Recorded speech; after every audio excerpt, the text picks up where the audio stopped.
to Dodge Manufactory. Now that the shifter is done and everything fits there, that means I can put the whole powertrain back into the car. So that's what's going to happen. So first thing up, got to take the transmission out and get the bell housing concentric. That's the word I'm looking for. Concentric to the flywheel and or crankshaft.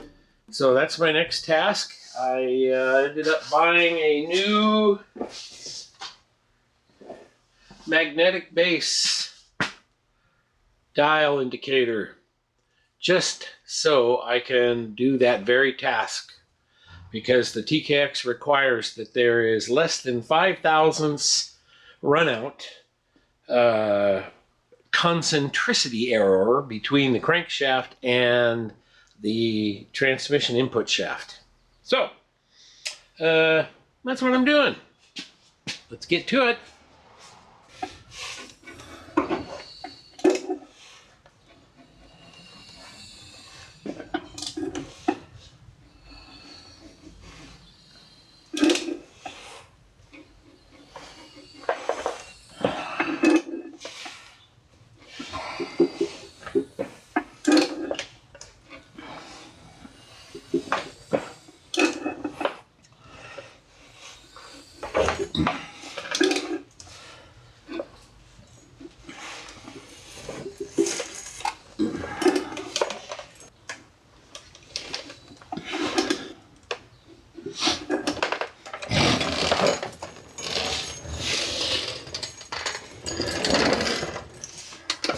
Back to zero.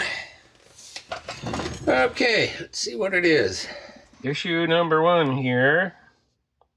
Look at the thickness difference between the factory fulcrum on the right and the one that Lakewood or QuickTime provided on the left. That it's thinner at the top, so it doesn't hold the clutch fork tight. I opted to use the original one, the original factory one. It is made of harder, tougher steel. This thing here, it's a little on the flimsy side, and it didn't escape me that a high pressure clutch could just flatten this thing right out. But, of course, they couldn't use the same hole spacing as the factory unit. Oh no, couldn't do that. So I ended up having to machine the holes slightly closer together so that I could use the factory one. I put the throwout bearing on there. Now this throwout bearing is different than the original, and you can see how much longer the new one is. And I believe that is because I'm using a Belleville type finger clutch rather than a 3-finger pressure plate of yesteryear. Just a smear, not so much that you can see, but just a smear of lubrication on the face of the bearing. And it goes in just like that. So there it is. It's that assembly is ready to go in. Made a little boot out of a piece of motorcycle inner tube. A couple of wire ties to hold it at the top and hold it at the bottom, and that should be enough to keep the dirt and the grime out. So that's it. Not bad. I'm happy with that. These are the dang bell housing bolts. Keep the dang plate from falling down. So now I just get the dang flywheel up into position. Making a mess of everything. Okay, that looks like it.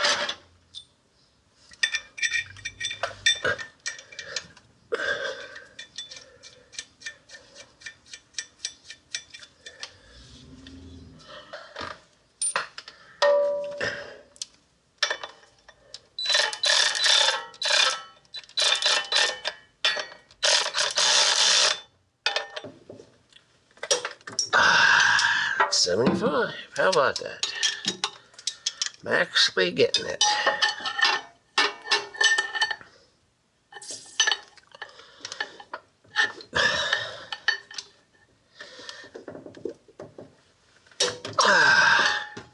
Yowzers.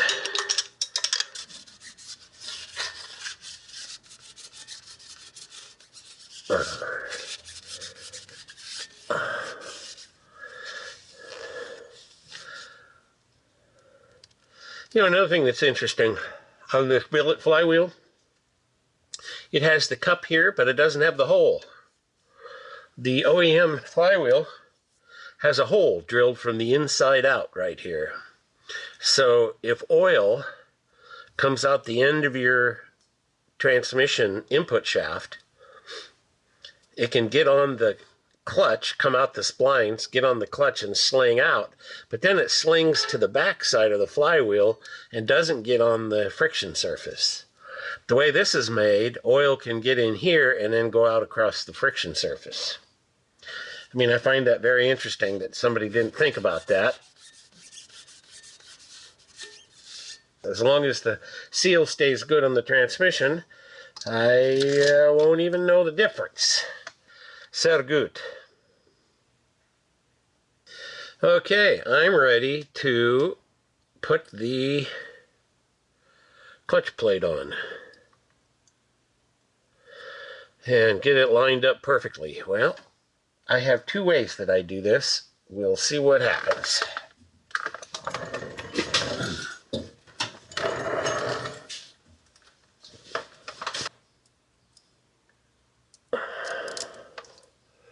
Well, I just discovered something, so I'm going to have to double check something.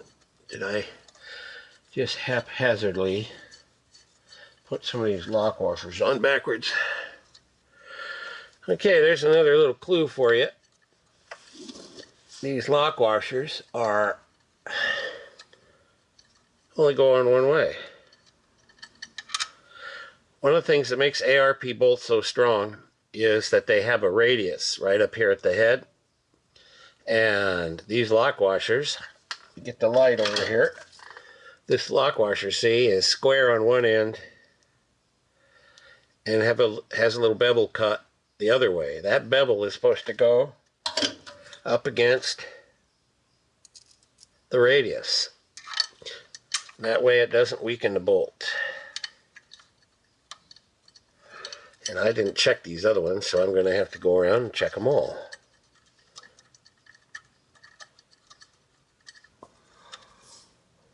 So what I do is I feel, even though this is saying it works, because this thing is so loose in the pilot bearing, I don't trust it. So I go around the perimeter of the disc, between the disc and the pressure plate, and I feel for how centered. See, like right here, I can tell you the disc is sitting low.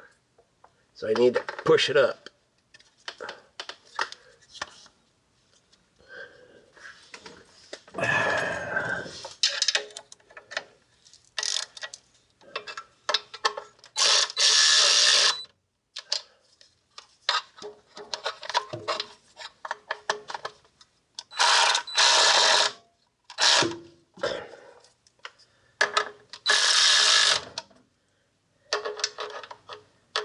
Okay, so I'm still trying to, I don't like this clutch plate, does not feel right to me.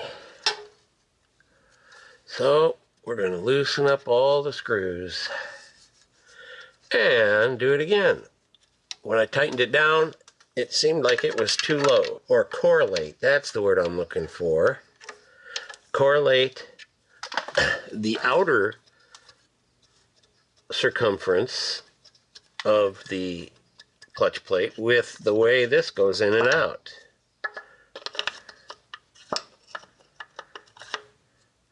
I don't know, it seems okay, but then when I tightened it down, I didn't like it.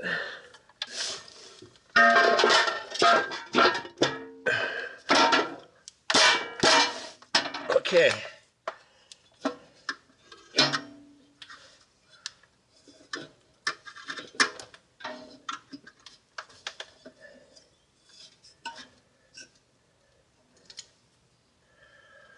I didn't have the lock washers on these when I bolted up the bell housing to check the run out.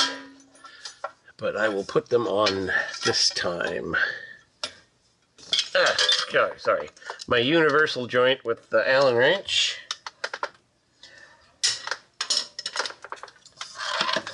And let's just see.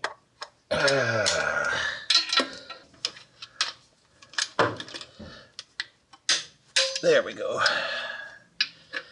Much better. You can imagine how loose that other one was, how bad that was going to be trying to get this transmission in with that loose and floppy fulcrum in there. It should be holding it even tighter than it is. You know what? With the weight of the throwout bearing on there, it wants to fall away. Maybe clamp a vice grip on it. Give me some counterweight. Believe it or not, I'm ready to put the transmission in.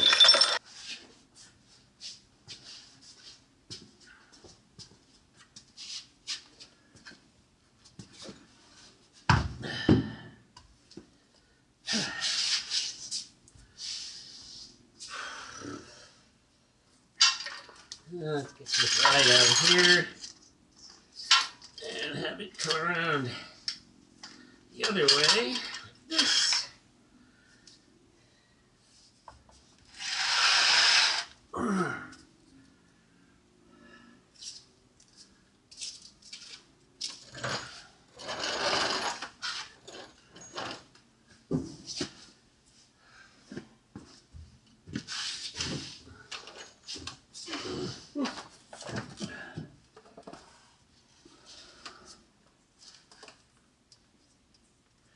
I am supposed to put just the lightest smear of lithium grease on that. Okay, now just all the way around. Not much, just a little bit. Whoa! God dang it! This thing is so roly-poly.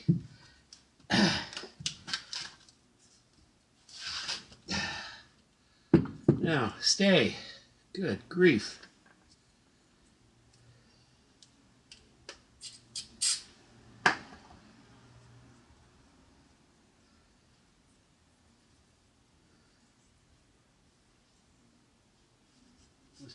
You know, you don't want enough that it comes off onto the clutch, but you're not supposed to put it in dry. So, somewhere in there, there is a balance. Okay. Here we go. Slide that sucker in, like so. Get the board out from under.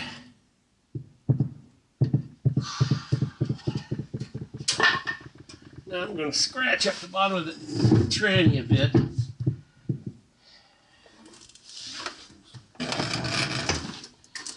Now what I want to do is get this up. There we go.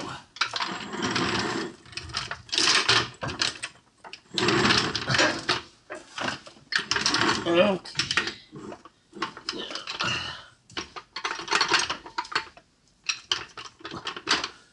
Okay. So just like that, see? Now, away we go. I'm going to have to move the bottom of that light over. I need to be able to tip this up like this so I can get this jack all the way underneath. Okay, gotta get my feet over here and just like that, and plunk, there it goes.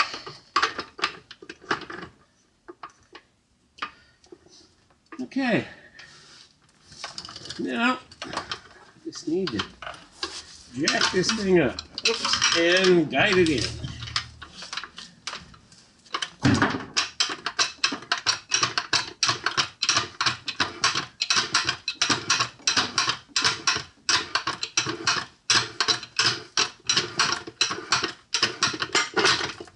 Well, come on, don't be rotating on me. Let's see.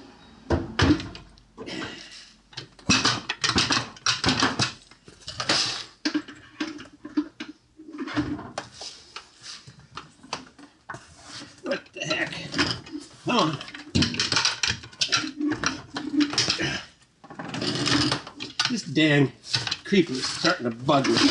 Oh no! Okay, there it went.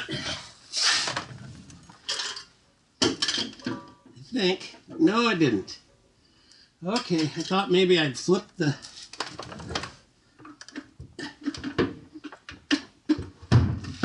Pull her back.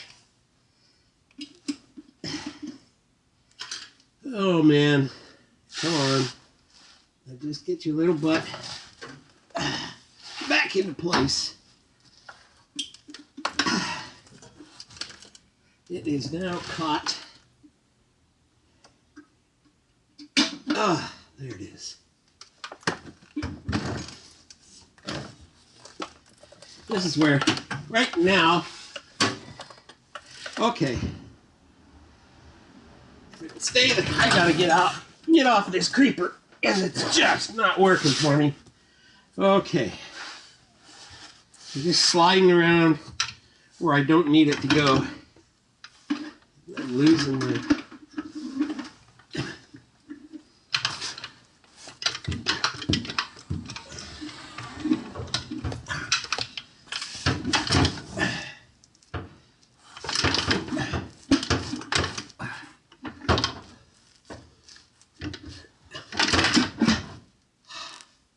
Well, how about that, huh?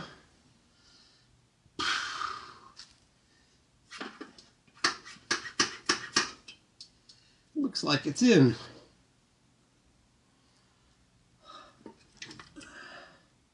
Okay, I've got a new batch of bolts over here.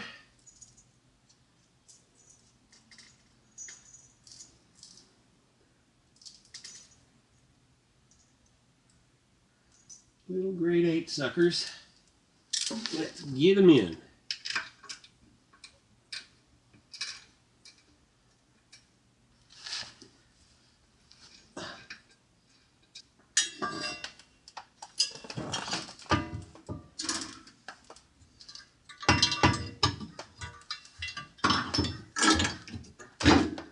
Just like that. And it's just almost too cool for words. Just goes right in there. Just like that.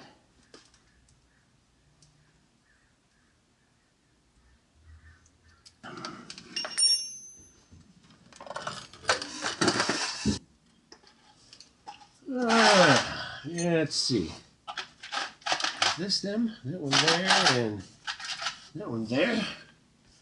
I do not recall. I don't think so. Well, now, that's looking really freaking good. Okay, Steve, this is just for you. Okay, so what I had to do to make this work was, because the cross member is further back, I needed to take up the slack somehow. Now, I could have moved the mounts rearward on the floor pan a couple of inches. That would have worked as well, but this works just as good. I just cut a piece of 5/16 tubing, just regular fuel line, and I put it on here to adjust this further forward, the equalizer. And then over here, this bracket is as far this way as it would go and still allow the cable to just barely reach. So I'm sort of averaging the two. This cable, this mounting point did change by 2 3/4 of an inch. But, you know, I make up for as much as I can here because the cable will only go just so far. And then, in order to get enough travel, I ended up notching this lever here so that when it's pulling the brakes tight.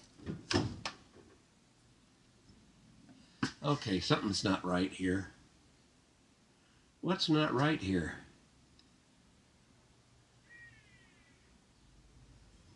So 1/2 inch is minimum. Okay. Well, dang. Okay, let's get at it. Just another project. It's not a problem, it's a project. If you're into auto resto mod,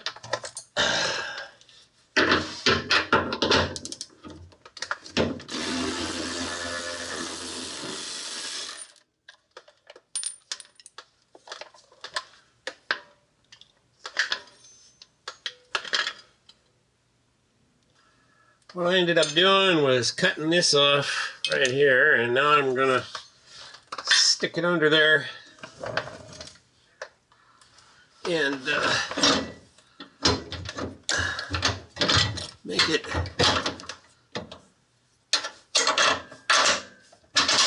there, just like that. Let the jack down. And now let's see where we are.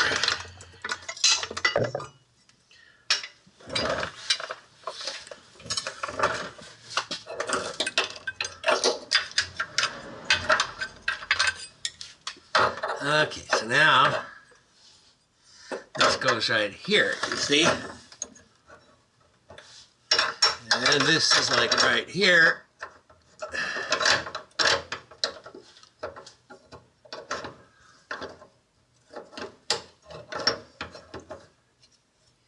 Just about like, yeah, I'm just gonna have to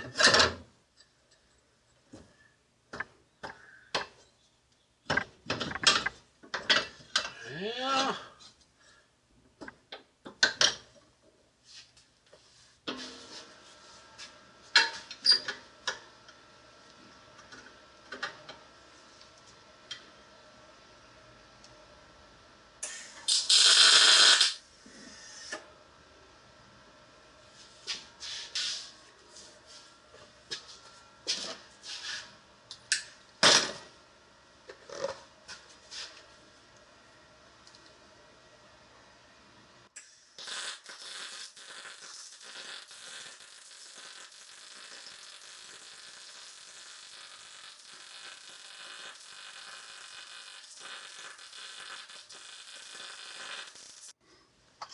Get the light back here. There it is.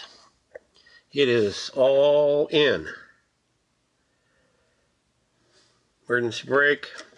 So this is for you, Steve. Modified bracket. Okay, I did end up having to cut and lower this emergency brake bracket about 1/2 inch. Before I did that, this was right up against the bottom of the transmission, so I tilted it down just a little, shortened it 1/2 inch and tilt it down just a little bit.